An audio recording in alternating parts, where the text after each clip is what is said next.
everyone, and welcome to another episode of Disqualified. I am Trevin, joined as always by your main roster prediction champion, Caleb. First two-time, hola. And the wearer of this belt, the NXT prediction champion, Zach, is behind the camera. Gordon is out sick. Get well soon, brother man. Get well soon. Yeah, so we're here to talk about NXT. Pretty decent show, you know. Some things happened. Some things were bigger than others. It was definitely a build-up to the next PLE episode. Yes, and Battleground needs to happen because for like 2 weeks after, because I think we're 3 weeks removed from Mania now. Yeah. For the first couple weeks, it was just Joe and Trick was the only thing getting pushed. So it was like, can we get other matches announced for this card? And now we have a few other matches announced for this card. Yeah. First, another match that they confirmed last week, but might get a little kerfuffled based off of this segment, is your number one contender for Oba's title, Miles Bourne, coming out, cutting a very heartfelt promo about his disability and how, you know, he still tries his best. He still tries to put on a good show, a good performance. And at Battleground, he is going to prove that he's a lot better than... Ego! Here comes Ethan Page. No, he can't let anyone have anything good right now. He's going to steal every smile he can when he can do it. And, you know, after Miles talking about his disability, saying how he's partially deaf, the crowd starts chanting, "Miles can't hear you. Miles can't hear you." And then Ethan goes, "Yeah, you know, you're right. Sorry, that's inconsiderate. Let me speak slower so you can read my lips." Yeah, amazing crowd work from Ethan. Like, mic work top notch with Ethan. In-ring work, also pretty good.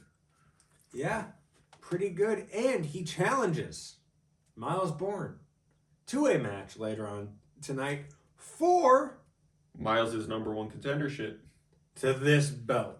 Yes. Zach, you're facing Miles Bourne. Good. I'll kick his ass. But yeah, Ethan's reasoning is like, you know, you want a battle royale, not a necessarily big match. You just had to huck a couple people over the top rope, and you just got a lucky huck. Yeah, he was like, you kind of just hid. Yeah, but Charlie cuts. The rest of NQCC is like, Miles, you shouldn't do it. You already earned your spot. You don't got to risk it. But Charlie's like, why does this seem familiar? It's a very similar scenario you put me in last week. So it's like, listen, you've already proven to us, you've already proven a lot to the audience, but clearly some of the locker room needs some teaching, you know? And what better way to show not only the locker room, but also your future opponent, Oba, what you can do with, you know, risking it. And here comes Ava. Miles is like, sure, Ethan, you're on later tonight. But Ava's like, funny how you bring up Oba, Charlie, because here he comes. Oh. Yep. And our opening match is Oba Femi versus Charlie to see if Charlie can slot himself into a triple threat situation. And no, he can't. Yeah, no, it wasn't even a triple threat situation. It was, Charlie was not getting that in there, boy. No, because this was a non-title match. But yeah, Charlie got tossed around like a rag doll. Sure, decent grapplage, but however you thought, you know, multiple-time Heritage Cup champion would probably put up a bigger fight. Oba showed up. He's the ruler. What do you expect Oba to do? Yeah.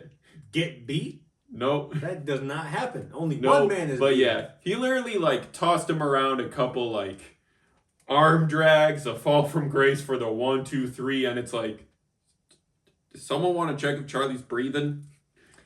And, you know, I said that only one man beat him, and the one man that beat him is in this next match. It is Tony D'Angelo versus Wesley. And Wesley's group of him, Tyson DuPont, and Tyreek Igwe now have a name. They are now going by High Rise. They are going to, you know, they're introducing them to make the audience familiar with them because they are going to be a strong focal point in post-draft, which is happening before SummerSlam. So, yeah, which is interesting because a lot of people are like, "When's Wesley getting called up?" Wesley might be one of those few NXT lifers. I don't think he's an NXT lifer. I think this sees him challenge for the NXT title down the line. Because I can see it. I can believe in him being the second person to beat Oba. Yeah. And a couple people also point out how Tony D'Angelo has been in NXT for a fat min. Yeah, I don't think he's getting called up this year. You think he's a lifer? The thing is, I worry for his character on the main roster. Yeah. I don't think people on the main roster are going to get his character. Yeah.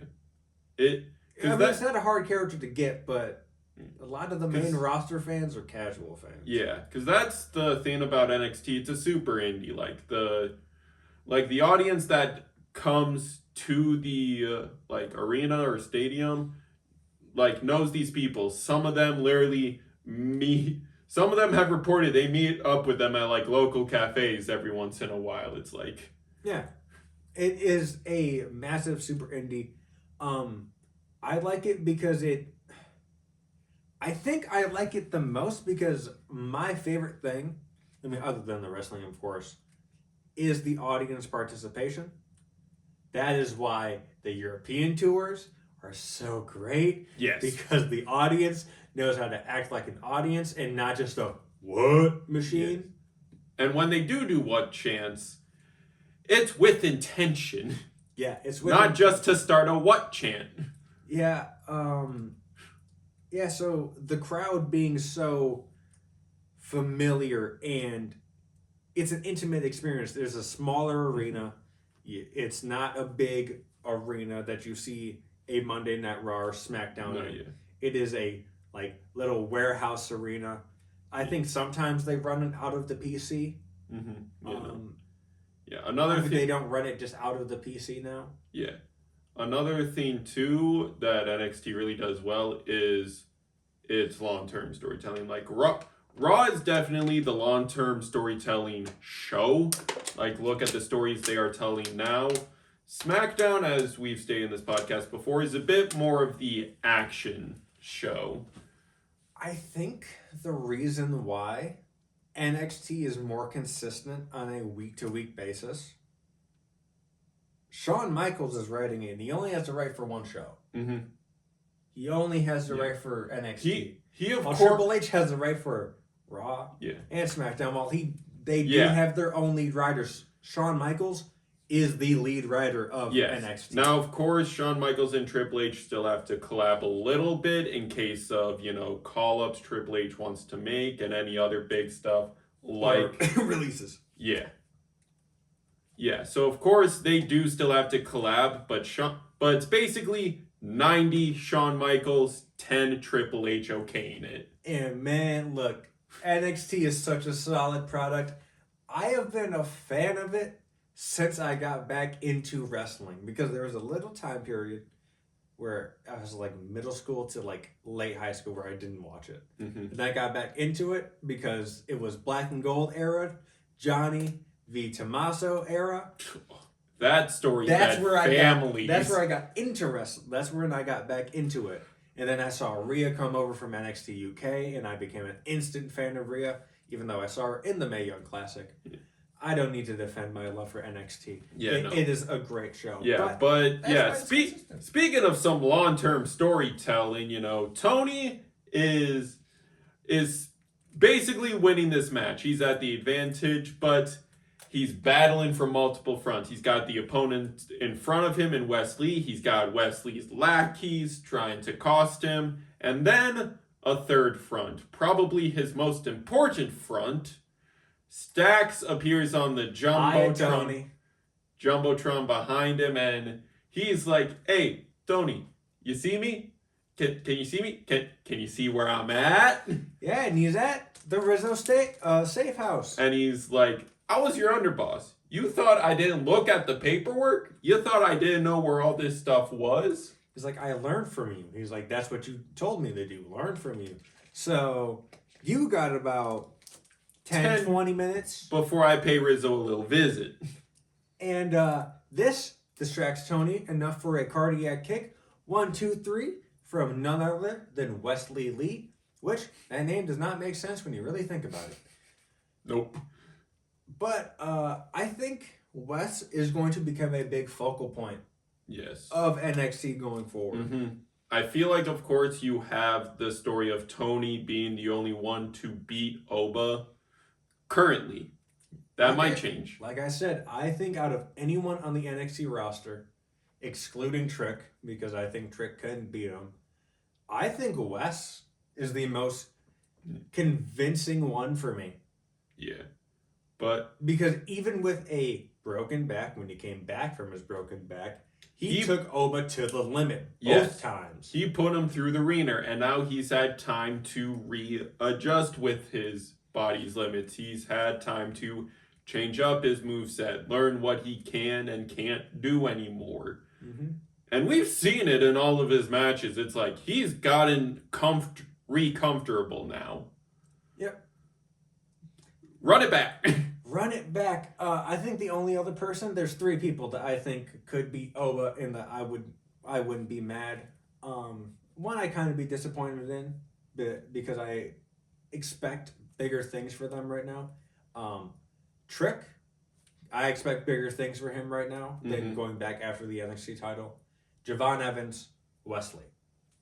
Those are my 3 picks. Yeah, and all 3 made sense. I mean, in our stand and deliver predictions, I said I think Javon's taking it. Mm-hmm.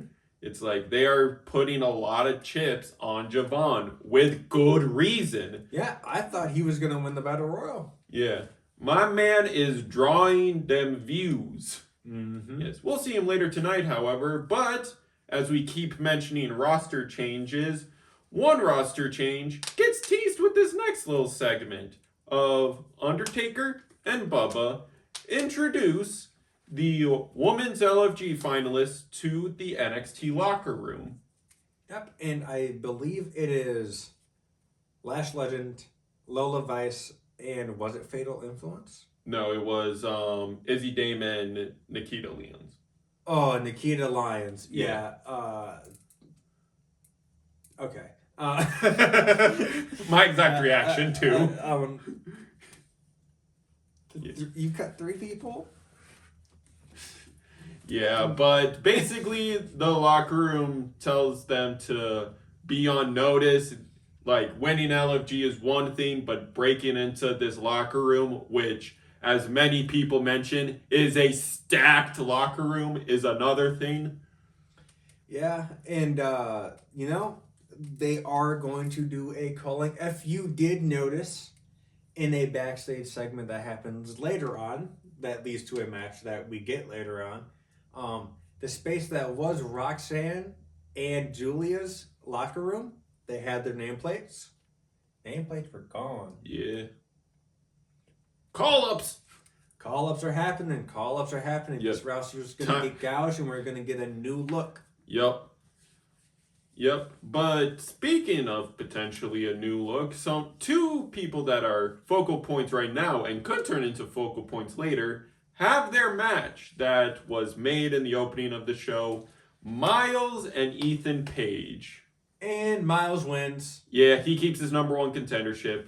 This pisses Ethan off a little bit, but before his match, we see your men's North American champion, Ricky Saints, making his rounds around the building and walks past Ethan doing his warm-ups. And he's like, Ethan, this is, listen, you and me got beef, but, this is weird out of you. I get chasing after gold and all, but it's like, I put you down. Now you're trying to threaten Oba. It's like, shouldn't you be moving on to bigger things? Where's your head out right now? And Ethan just responds is like, you and me aren't quite finished yet, but I'll let you know this. NXT needs Ethan Page. Yeah, he's like, we will revisit this later. And we get the match. And, Miles wins, like we said. It was a decent bout, though. It was a decent bout. For a second, I feared that they were going to give Ethan the win, but they stuck with Miles, so hey, that's cool. Yep. But moving on to other men's North American title drama, we see Javon talking about how a couple of Evolved stars are beefing with him because of the Battle Royal. Yep, so Sean Legacy does cut a promo calling out Javon. He said, I don't really have any standpoint because I'm not even hired, but like, hey, I want to face Javon. Yeah. And Javon is seen backstage on his phone watching this, which I found funny because of the little Twitter spat with Ricochet. They show him on his phone. Ashante then comes in and he's like, why are you wasting your time on these indie guys? Yeah, he's like, you should go on to better things. And Ashante's like I'm trying to move on to better things. Like, I'm trying to get back in that ring. And, a person who's glad to hand out opportunities walks in and is like, listen, I've watched you, and I like you too. And I, of course, want to defend this belt as a good champion. So I'm going to go talk to Ava and see if I can get you and you in a match to see who's the number one contender for my belt. And it is made official. A proactive champion? What? What? What? What? A champion that wants to fight? What? Are we watching the right program? God, this is so refreshing from Raw and SmackDown where champions just don't want to fight. Gee, hey, Io gets in the ring. Yeah, Io gets in the ring. Jay ain't backing down from fights either, but it's early in his reign. We'll need to see. But the SmackDown side of things, and the tag division side of things. Yeah, you currently had your Raw tag champs on commentary again for the second time, and for the second week in a row. Not second week in a row. It was like second time in a month. Yeah, I think, because I don't recall them being there 2 weeks ago. I don't know. No, but yeah, proactive champion does proactive champion things. So announced next week for NXT, it is a triple threat match. Javon Evans, Ashante the Adonis, and Sean Legacy. Number one contendership for the North American champion. So you have Javon fighting on behalf of the Indies because he came up on the Indies. You have Ashante saying, screw the Indies. And then you have an indie wrestler. Yeah. So, hey, you cover all three bases. Yes. However, the title picture will get a little complicated with how the show ends, which we'll get to after the main event. I've got to write it down, but it's... Oh, yeah, it is after the main event. Yes. I kind of forgot because I passed out right after the main event. Yes. I was like, I have work. But first, time to finish up this 3-part episode of Sopranos. Yeah, so Tony kidnaps a cameraman. Well, not kidnaps. He just tells him, get in. Get in the car, and he says, okay. Yeah. He basically, probably breaking the speed laws, books it to Rizzo's safe house. Tells his driver to go get the family. Yep. And walks to the door and gets bop, bop, meat checked. Yeah, Stacks takes him out. He beats him up and he says, look, I learned from you. Like, you taught me how to do this. So, look, I'll grant you this mercy. On the 25th at Battleground, I'm going to put you down. I'm going to put down the Don. And I'm going to end the family for good. And so, official at Battleground, we have Tony D'Angelo versus Stacks. This match needs a stipulation. Yes. Are they going to give it one? No. Probably not. It's going to be your box standard singles match. Should be a street fight. Should be a street fight because, makes sense. Yes. 2 Mafia members duking it out. You know what? We do have... One more. We have a week. They could change it. Yeah, we have one more episode before the show. So they could turn it into a street fight. I mean, the change to a street fight for the Drew and Damian match was very last minute. So do it again, because this one makes sense. And now My fellow Chemical X fans, it is a time of mourning. Paxley crashing out. Paxley crashes out, tears apart her dolls. Yep. Basically breaks apart her dollhouse. Yep. As Carmen and Thea are walking past, and they're like, Tatum, you good? And she's like, no! Yeah, all my friends are gone. They have betrayed me. Yep, Lyra. Yeah, Lyra's on. Yep, Lyra's on the main roster. Her other stablemates got released. She is all alone and is crashing out. And she says she looks at Thea, being like, "You want to be a woman? You want to make friends in this industry? Well, get used to them leaving and betraying you."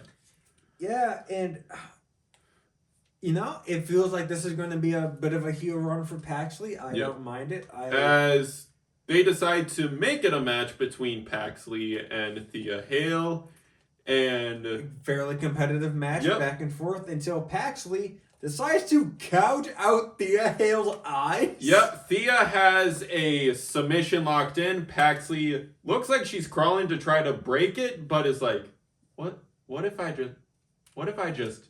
Yep. And starts gouging out Thea's eyes. Ref sees it, goes for the DQ, and Paxley does not stop. Nope. She keeps going. She gets taken off of Thea. Med team is there checking Thea, and Paxley's like, goes for it again. I don't even know if they succeeded in the heel turn. Because, like... Yeah. I think it's hard to turn her heel. Yeah, she goes... She's loved by the She fans. gets escorted out, and you can see that she gets escorted out with tears in her eyes. She is a great actor. She is broken. She is a great actor, my guy. Yeah. But now we get... real good promo from both these two. Yeah, and I'm scared for next week's promo off between these two. So next week, I'm gonna get it out the way. It is announced that it will be a Joe Hendry concert and a Trick Williams rap performance. But right now we got non-musical talkage between these two in their contract signing in Ava's office. Funny that you talk about contract and Joe Hendry. He's in this contract year with TNA. And he already has WWE merch licensed by WWE with his catchphrase on it. I can very much see this talent getting gouged. Yep. This is exactly what I kind of feared was going to happen. Yeah. Well, right now we only have two big obvious names getting poached, and Jordan Grace and Joe Hendry. You mean the two biggest? Yes. I mean, other than Josh Alexander. Yes, he and the Hardys. They've just crossed the line, but... They've crossed the line because they still have contracts. Yeah. I can very much see them... Some stuff could be going in the reverse. Obviously, with some work that she is doing right now on indie scenes, it is heavily hinted that Gigi Dolan might move to TNA with her partner. She could. Priscilla Kelly on the indies is a different beast. Elena Black, who is Cora Jade, could end up in TNA. I think she's more likely AEW bound. Maybe sometime in Japan. I don't know. B. Priestley, who was formerly Blair Davenport, just made her return over to Japan in Stardom, I believe. Yeah. Basically, is like, I feel like this is not a one-way street for TNA stars or WWE stars. I don't know what they're doing. I don't know what TNA is going to do. I mean, maybe it's on me because I don't really watch it, but I don't know any other big male stars that they have other than Moose. You got Moose, you got the Hardys. I mean, you got the Nemets. You have Ace Austin. Osprey's in AEW. Yeah. He's... TNA has names. It's just the partnership has been funky because a lot of people were tuning in when the partnership was big, new, and hot to see who all crossed the line. Now the line crossings are slowing a lot down. So a lot of people are now removing their eyes from TNA. And that's bad, especially when you have a possible big spot where you can put TNA stars on with Worlds Collide. TNA isn't an advertised brand on it yet. So, you know a good way to get eyes back on TNA? Defending their title on your program. So, that's what we're here to discuss. Joe Hendry and Trick Williams, like Trevin said, go bar for bar. Yep. In this promo. Yeah, battle. Trick goes first, signs the contract first, cuts his promo first, and is like, listen, Joe, we used to be decent friends. But as we've both now held titles, we both know that a title means a lot. And, you know, all you really are is a social media star. You're not good enough to be a title holder. So that's why, come Battleground, I'm going to end your 15 minutes of fame. Signs contract. Joe thinks about it a little bit and is like, Trick, you made some good points, but you got to realize you're in a predicament. Oba's done with you. You've now faced him twice. Oba's moved on. You're not even a thought in his head anymore. And come Battleground, if I win this, this is gone. This is gone. You no longer have a set in stone clear path to any type of gold. He's like, so what are you going to do then? Will your 15 minutes of fame be up? And signs it. Yep. And it's set in stone. Ready for Battleground. This was good. I'm going to spoil my prediction right here. Trick is taking the belt. What a way to get eyes on your product. Even with the obvious call-up happening? I don't think it's obvious. He could be a secret call-up. I just don't think it's obvious. That's also another way to get your eyes on the product. Oh, call up the main roster title that's technically WWE contracted to the main roster. Mm-hmm. I don't know. I think Trick could take it. I want Trick to take it. Because I want to see what the fallout would be personally. But I think it's pretty realistic that Joe wins. Yeah. But my prediction is still going to be Trick. I will take the L on that point. That'll be your fan pick. That will be my fan pick. Yeah. Because you have made it very apparent how you feel about Joe Hendry. He's worked hard. I'll give him that. Like I can't discredit his workload, how he's worked. He's done everything right. He's got here. He literally learned how to make a hit song. Yes. He cheated every system he could figure out how to cheat. Like, I gotta respect the guy. The bell got a ring. Yeah. Sorry. Yeah. And now, speaking of the bell ringing, your main event of the evening. So this was set up in a promo earlier. Stephanie Vaquero came out saying that Jordynne Grace, earned her shot. Fatal Influence comes out, says, we're Fatal Influence and we run NXT. Yeah, they're breaking up post-draft. Even pre-draft, possibly. Fallon and JC are bickering constantly. Yep, and Jasmine Nix is nowhere to be seen. Where the frick was she at tonight? You have all these open slots for women now on TV. The only new one I saw was no one. Yeah. But a tag match was made after Fatal Influence tried to shoot their shot, and spoiler alert, they fumbled the bag. Yeah. Jordynne and Vaquero pick up the win. Yep. With Jordynne looking at the title that Vaquero's holding up. Jordynne said her whole mission is to get Stephanie to Battleground to beat her. Yep, and despite being the legal woman during the match, she decided, because Stephanie wasn't the legal woman for this spot, so she could have taken it without consequences. But Jordynne pushes Stephanie out of the way to take a tag finisher and still kicks out to make sure Stephanie has every chance to be at 100% for Battleground. Jordan's a different beast. And this is how Jordan loses, because all the injuries are going to pile up from all the beatings. No, Jordan's taking it. You think Jordan's taking it? I think so. You think Vaquera's a secret call-up? Yeah. Okay.